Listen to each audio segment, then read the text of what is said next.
উত্তরের কৃষিনির্ভর জেলা পঞ্চগড়।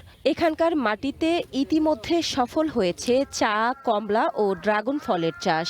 সেই তালিকায় এবার যুক্ত হয়েছে আঙুর। সবুজ পাতার ফাঁকে থোকায় থোকায় ঝুলে আছে দেখতে আকর্ষণীয়, স্বাদেও সুমিষ্টি। পঞ্চগড় সদর উপজেলার হাফিজাবাদ ইউনিয়নের প্রধানপাড়া এলাকার এই বাগানে রয়েছে প্রায় ৪০০টি বাইকুনুর জাতের আঙুর গাছ। ৫০ শতক জমিতে পরীক্ষামূলকভাবে চাষ শুরু করেন উদ্যোক্তা মনিরুজ্জামান সুমন। মাত্র ১১ মাসেই পেয়েছেন সফলতা।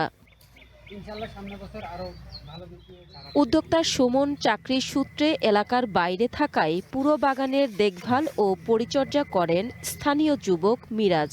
তিনি জানান, সম্পূর্ণ অর্গানিক পদ্ধতিতে চাষ হচ্ছে এই ফল। এই ১১ মাস বয়সে আমাদের এই বাগানে আসানোর আমরা আলহামদুলিল্লাহ মোটামুটি ভালো ফল পেয়েছি। বাইকুনুরে আসানোর আমরা বাণিজ্যিকভাবে চাষ করতেছি, আলহামদুলিল্লাহ ভালো ফলন পাচ্ছি। ইনশাল্লাহ সামনেবার আরো ভালো ফলন পাবো আশা করতেছি।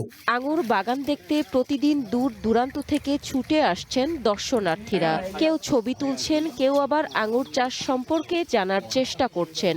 ১১ মাসে যে আঙ্গুরের ফল এবং এটার যে চাষ, তাতে আমাকে খুবই মুগ্ধ করেছে এবং অভিভূত করেছে। আমাকে খুবই ভালো লাগলো, চমৎকার আঙুর গাছগুলো দেখে। আমি যেন বাসায় গিয়ে আমার যে জমি আছে সেখানে যেন আঙ্গুর চাষ করতে পারি। এই আঙ্গুর চাষটি আমাদের পঞ্চগড়ে চায়ের পাশাপাশি বাণিজ্যিকভাবে চাষাবাদ করা হয়, তাহলে আমরা বাংলাদেশের অর্থনীতিতে গুরুত্বপূর্ণ ভূমিকা পালন করতে পারবো। কৃষি বিভাগ বলছে, স্থানীয়ভাবে আঙুরের উৎপাদন বাড়ানো গেলে আমদানি নির্ভরতা কমার পাশাপাশি নতুন আয়ের সুযোগ তৈরি হবে। এটি যদি আমরা ব্যাপকভাবে বা ছোট ছোট বাণিজ্যিক আকারে আমরা চাষাবাদ করতে পারি, তাহলে কৃষক অর্থনৈতিকভাবে স্বাবলম্বী হবে এবং আমাদের বিদেশে আঙ্গুরের যে আমদানি নির্ভরতা তা অনেকটাই কমে যাবে এবং দেশের কৃষিতে একটি নতুন মাত্রা যুক্ত হবে। কৃষি খাতে আঙুর চাষে নতুন সম্ভাবনা দেখছেন পঞ্চগড়ের কৃষকরা।